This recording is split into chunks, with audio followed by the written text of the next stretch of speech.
We flew all the way to London for Star Wars Celebration, and we broke down Star Wars and video games, what makes them so special, and how video games have shaped the entire lore around Star Wars.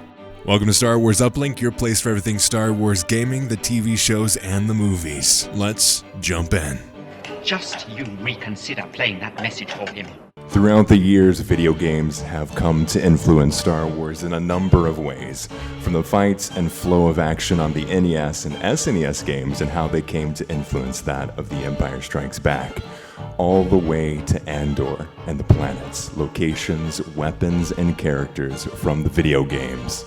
Star Wars has a rich history, taking influence from its own games and others to flesh out the deepening lore and storytelling. Who is excited for Jedi Survivor? Woo! Right? I cannot wait. Stay tuned to the end and we'll have an exciting thing about that, but we're very excited. But Jedi Survivor is going to be the newest iteration of Star Wars video games. There is a long history of video games in Star Wars. That's one of the reasons that I loved it. Some of my first introductions to Star Wars were obviously the Galaxy of Fear books. But like the thing that I remember the most were the video games. And not just like Force Unleashed. Someone in my family had an NES and SNES. And so we went over there and I played Super Star Wars and just Star Wars. Loved those games. And then we got the GameCube. Obviously, Rogue Squadron was my jam. Rogue Squadron, top tier game. And you on that other side, you got an Xbox, original Xbox, right? Yeah, that was down the line. Originally, though, it was really just PC games, just whatever came in the cereal box. I can remember putting in Star Wars Racer for the first time and just being blown away. I mean, but back then it was like, this is amazing. Look at these graphics. We're flying through Tatooine. What? Oh, man, it was such a good time. Such a good time. Yeah. Eckhart's Ladder, if you don't know his channel. Sydney and Eckhart are both Canadian and both love Star Wars Racer. So we had him on the podcast. We were like, they were geeking out big time. But we have this long history, and our history, like obviously Battlefront, we started the Battlefront podcast, loved those games. But then we also have a shared love of the Jedi Knight series Oh, yeah. and Republic Commando. Oh, my gosh. Those games are so good. And I think that there was a dark period of new modern Star Wars. Obviously, everyone was really scared when EA got the exclusive license. That you all chuckle because you know we got 3 games over the course of a decade. Those are great games. Jedi Fallen Order, obviously, that's one of, if not my favorite Star Wars games, taking over stuff like Battlefront. And Battlefront 2015 and Battlefront 2 2017, besides all of the controversy with that, obviously. But great games, super fun. But I think we all wanted the highs of like the early 2000s with Star Wars, where it seemed like we'd get 2 Star Wars games a year. And that was awesome. It's kind of a way to like stretch out Star Wars. Like we were just always able to get that little kick to Star Wars that we needed. And you get to choose how quickly you go through it. You get to stretch it out as much as you want to. You get to really take it in. If you want, like, oh, I'm just going to finish this in one stream like an idiot. You can do that. But you have that option. And you're not waiting for another Star Wars episode to come out. You're not waiting for another movie to come out. Because if you're waiting for another movie to come out, you'd be pretty disappointed until next year, maybe? 2025, possibly? We'll see. But from the beginning, Star Wars had tie-in games all the way up to the arcades and then the home consoles. Really, really fun time. And those games were hard. Very hard. Keeps you coming back, though. It does. And it really stretches out that time, speaking on that point. And I'd say the thing that we all are aware of with Star Wars and tie-in stuff is we get the toys. And we all know the story of how the toys influenced Boba Fett and how the toys influenced, even to this day, Mandalorian, where I think Jon Favreau and Dave Filoni said, yeah, when we were scripting the first episode, we just got a bucket of old Lucasfilm storage toys, and we're just playing with them. And that's how we came up with the first season. But I think the lesser known thing is like the video games. If you're going to the arcade, if you're going to play it at home, I'd say, especially in this new wave, Star Wars games are so influential. And now they're pushing things forward with like Battlefront 2's campaign influenced the Force visions of the Rise, was it the Rise of Skywalker or The Last Jedi? I think it was The Last Jedi, where we get the back and forths. That came directly from Battlefront 2's campaign. And fun fact, we had producer on Battlefront 2015, Paul Castellan, on the podcast, and he dropped this big bomb is, they had the Rogue One DLC, and they got to work with Lucasfilm directly in preparation for that. They showed the game to the VFX team, and they really liked how the capture electricity looked like on Scarif. No way. And they're like, that's pretty cool. So even down to Battlefront 2015, that influenced the look of how electricity works in Rogue One, which is just such a fun, crazy thing to think about. So you have all of these things. It's like this massive thing. Obviously, there's the statistic that everyone throws out, which is video games are bigger than movies and music combined. And everyone's like, video games? What are these days? What is this? But that's kind of the thing that really spawned this discussion today. Around, obviously, we have a huge love for Star Wars video games. And then as we get into even more things, Star Wars 1313, there was the cancel. Oh man, Star Wars 1313. That's like my dream game. That would have been so awesome. Fun fact on that too, in Jason Schreier's book, Blood, Sweat, and Pixels, he does a whole chapter on it. And I highly recommend getting the full story. But I think the most fun thing in that, it's kind of sad too, but George Lucas historically was like, oh, video games, we don't know. Basically, he put them in this building, they didn't go over there. But the thing was, anytime Lucas did show up, you had all of the people at LucasArts that hid everything.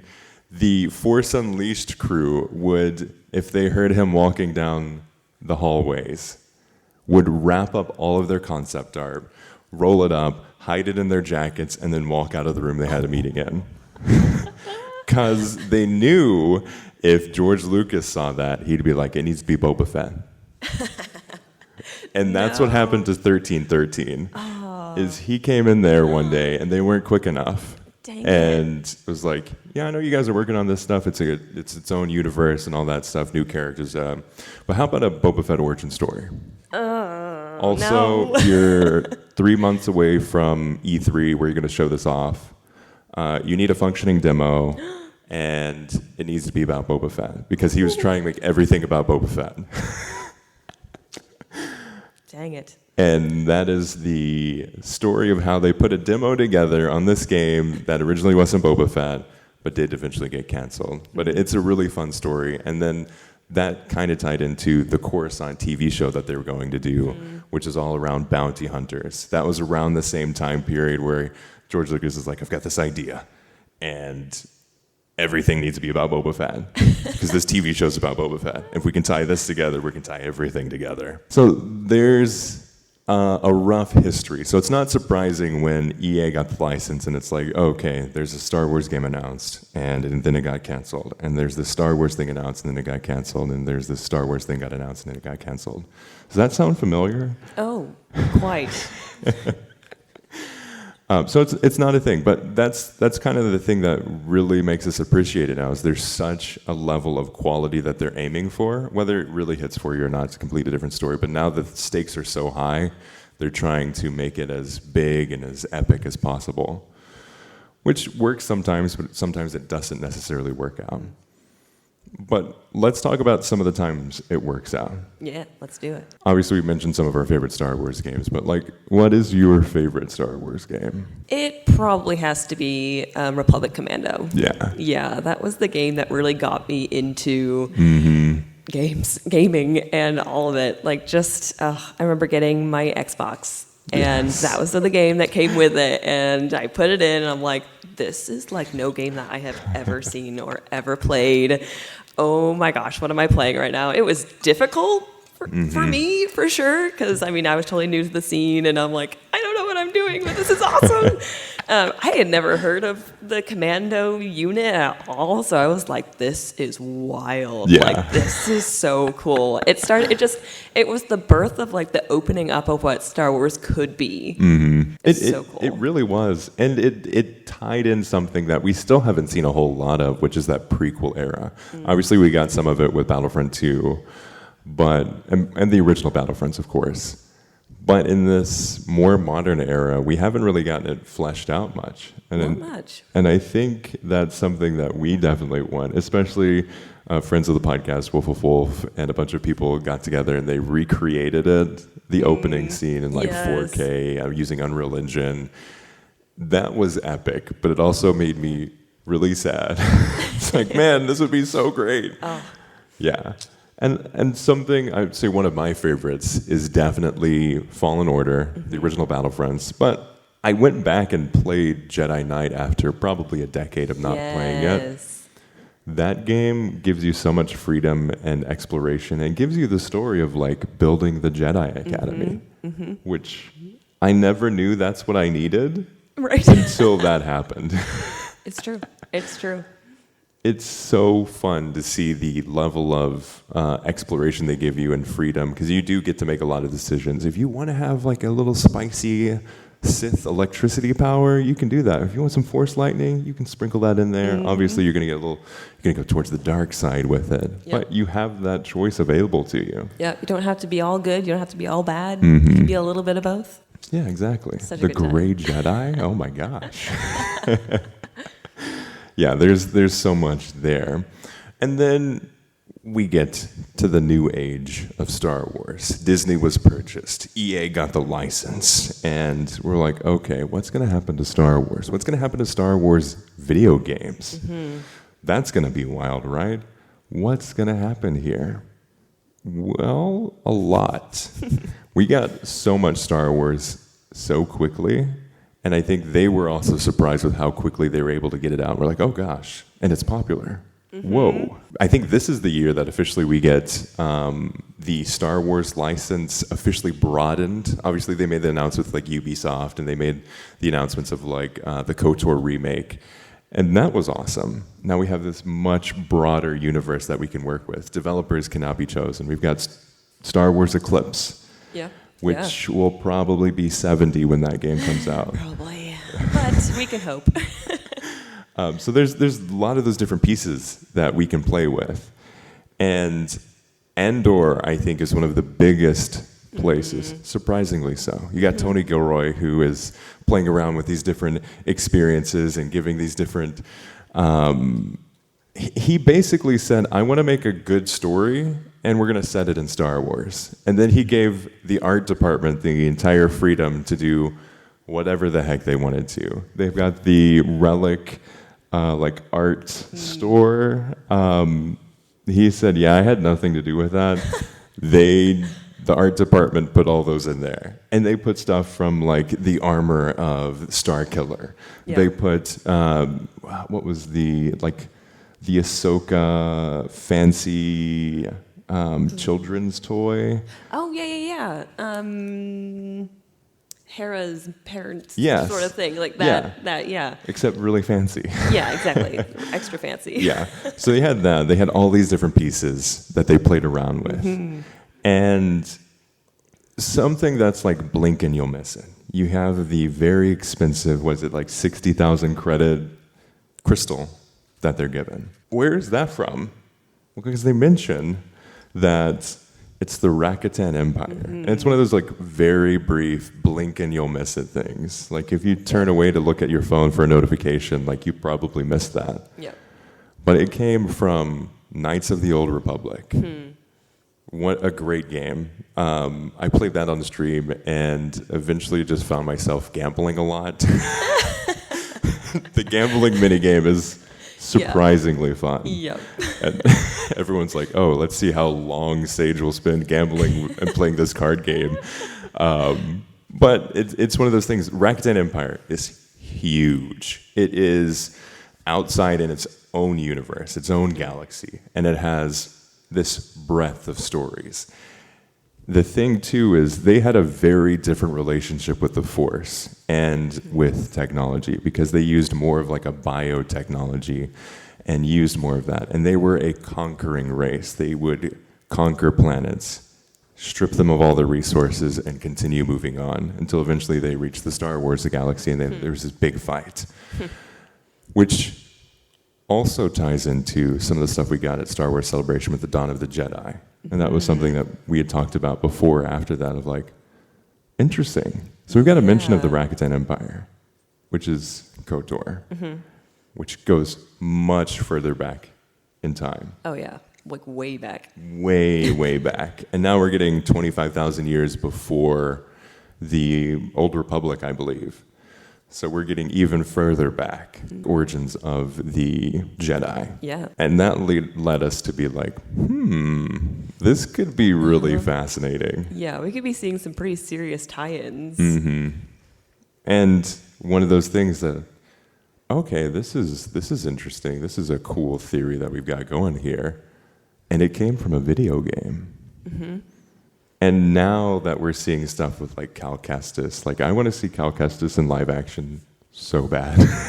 Please, it has to happen. I feel like we've seen BD1, and I don't know. I'm just saying. I mean, Cameron Monaghan is a great actor. I think there could be some really fun things that they do with that. And then we see a mention of the Star Forge as well. We see the mention of the Rakuten Empire. And then switching gears to a completely different video game in the same lane of things, we've got SWTOR. Where does this get mentioned? Well, Andor. Again, video games and Andor, there's a lot there. Specifically, you know how they're sorting Andor into the prison planet? They're like, okay, let's see what's going on here. Narkina 5? They mention, I think, 2 or 3 different Star Wars planets that are all prison planets.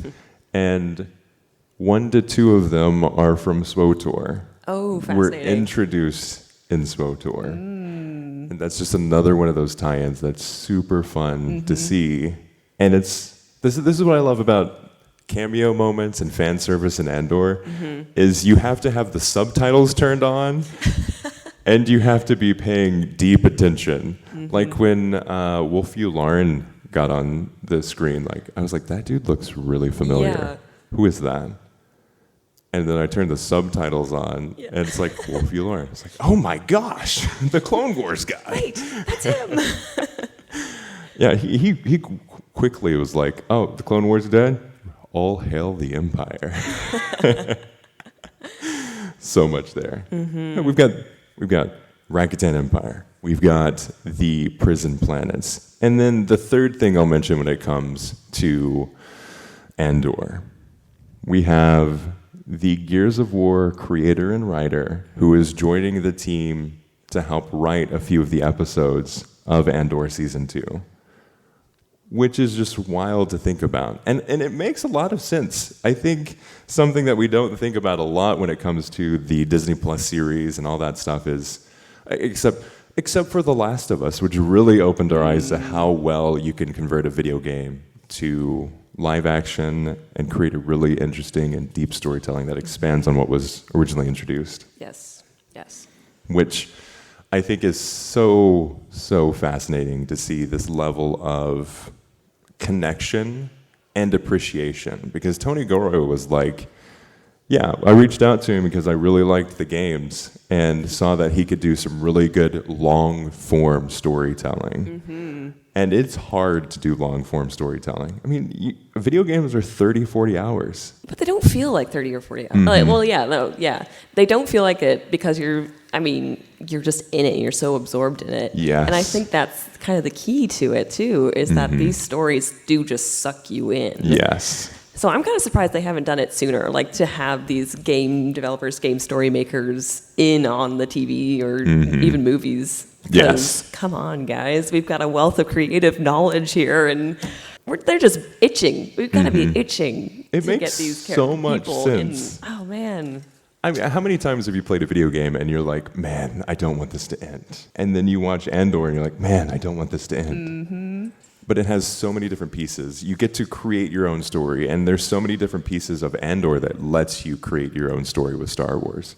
You get to have some idea. You get to theorize on what the things they're building are in and how that's going to connect to things. You get the whole, I mean, how many people here have played a video game and it's this very repetitive, mindless act to build XP? Do you know what that sounds like?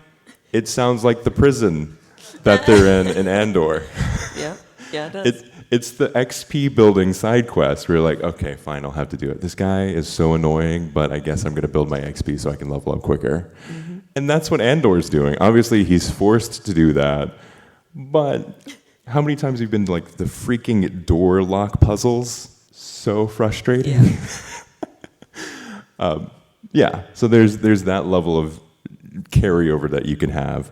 And then I'd say like a less successful way of implementing a video game idea was like the Rise of Skywalker, where you have a series of fetch quests.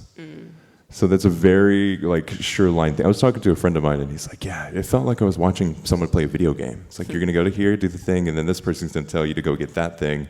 You're gonna come back, you're gonna find some side quests, and then you'll eventually get to your goal. Yep. Then you'll get on the main quest. Yeah. But I think there's so many different these. Obviously, you have varying levels of success with that kind of format. There's strengths in each of them.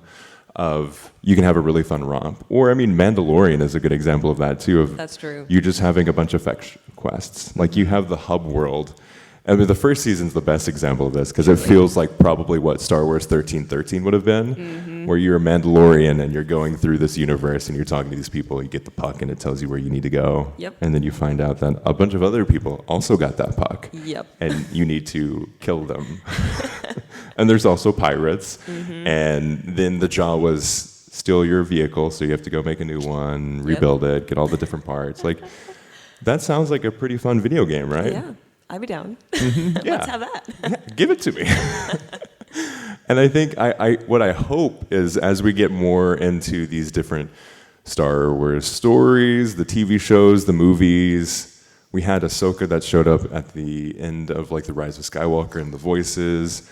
We have a bunch of these different pieces that are coming together. You have Rebels and Clone Wars characters that are just everywhere. I don't know how old Ahsoka is. Or how old many people's lifespans are. Mon Mothma is going to be in Ahsoka. Like, there's a lot going on there. Yep. And I think we're going to see a very fun exploration of these different universes colliding. And they're in a really fun place to do something unique. Because obviously we know with Marvel, like, they do the things. They have 27 projects in a year, and they all somewhat connect to each other, and they're all sprouting this bigger story. I think the strength with Star Wars is you can have these different stories that affect each other pretty greatly, but they don't have to be so overt. Like Andor, this new character that was introduced in the Rogue One that was like, do we really need a story about how they get the Death Star plans? No. Until you watch it, and you're like, yes, I needed this. Yep. And then you watch Andor, and you're like, I need way more of this. And I think that's so fun to see that level of exploration. And it's so unique, because you're not like, man, this is the superhero moment. Right. Andor fails and fails. And then he gives up, and he's like, I'm just going to go to Space Florida and chill. And then he gets thrown in jail for something that he didn't do. No, he literally fails at chilling, too. Yeah, so. He fails at that, too. I think they're told it could be I mean, he kind of fails with the Death Star plans, too, because he ended up dead.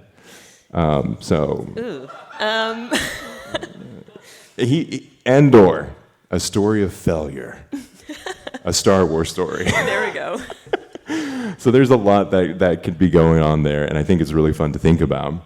I think the point about the connectivity that we're seeing a lot more in Star Wars is really key, especially with the games that are coming and the games that we have seen. There's so much there that they can pull from. Yes. And I think we're going to see a lot more as we continue on. I think so too. And speaking of that, perfect segue into Jedi Survivor. Jedi Survivor is really fun in terms of it is Jedi Fallen Order, but better in all of the ways that they can make it. And hopefully that is also the story. We're seeing a story set 5 years after the first one. The first one they gave up. They get the holocron and they're like, this is way too much power to have. We need to attack the Empire in a different way. We need to overcome them in some way completely different. Let's do this. They all have different reasons for that, and they have different motivations, and they're moving on. And in the Jedi Battle Scars book, they kind of decide, we have similar goals, but we need to approach them differently. So they're kind of buddies, but they're not. They're exploring their own things, finding their own identities, and Cal Kestis is like, man, it's been a rough 5 years. Which I can relate to that really, like on a spiritual level. Oh, no. It's been a rough 5 years. Especially if you're a Star Wars gaming fan. But there's so much there that we can play around with. And I think there's so much possibility with Cal Kestis. He's like a Luke Skywalker character who just wants to do the right thing and has a good group around him and is doing it in a completely different part of the universe. And I think that's what rebellion is all about, is like you have these key leaders that are doing all of these different things. And you see that in Andor. You see that with all of the different moving parts there. You have the side of the Senate. You have what Mon Mothma's doing. You have what the Andor is doing, where he's like trying to get away as much as he can, but ultimately finds success somewhat. And then you have what Rail is doing. And it's like what the Empire's doing, but geared towards the rebellion. Like I'm going to use the tools that the Empire uses, and we're going to get this done, or we're going to die trying. Yeah, pretty much. Or I'm going to kill Andor. That too. And bring him down with me. I think there's that similar connection that we can have with Jedi Survivor, because he is a survivor. And I think that's what I love with like the titles like The Mandalorian and Survivor. There are many survivors. There are many Mandalorians, because that could be Bo-Katan, that could be Din Djarin, that could be Grogu. The survivor could be Cal Kestis. Yeah. It could be Marin. It could be Seer. Grease, kind of. Yeah, more or less. Yeah. Beatty, for sure. I mean, he was just sitting on that planet waiting for someone to show up. Yep. He has survived. I think there's a lot of different pieces there. And how would you like to see Cal Kestis in live action? I would just like to see him in live action, please. Period. Period. Any of the ways. Anywhere, anytime. Let's go. I think there's a lot of different. I want that so badly. And I think there's so many ways that they can do it right. And there's like only a few ways they can do it wrong. Because even if he just shows up in the background, that opens up a whole different world. Truly. We saw Chopper that was shown like in the background of like Rogue One. We see how that's having huge dividends now. We're seeing like Rebels Season 6 with like Ahsoka and how that's playing together. I could totally expect we could probably see Cal and Ahsoka. Like there's different pieces that we could see there. I think there's so much they can do here. And they've already said they expect the Jedi series to be a trilogy. That's what they're thinking of it internally.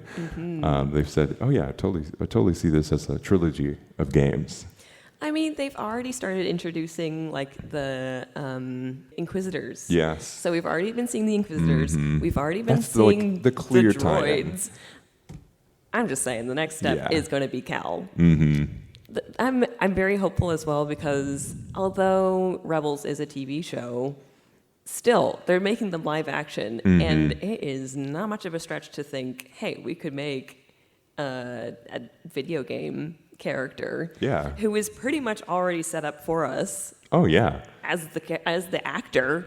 We could just chuck him in somewhere. Like, come on, guys. It's really simple. And I don't know. We're seeing a lot of good things. It's a very, very exciting time for all Star Wars fans. I mean, we're in London right now at Star Wars Celebration. This is freaking awesome.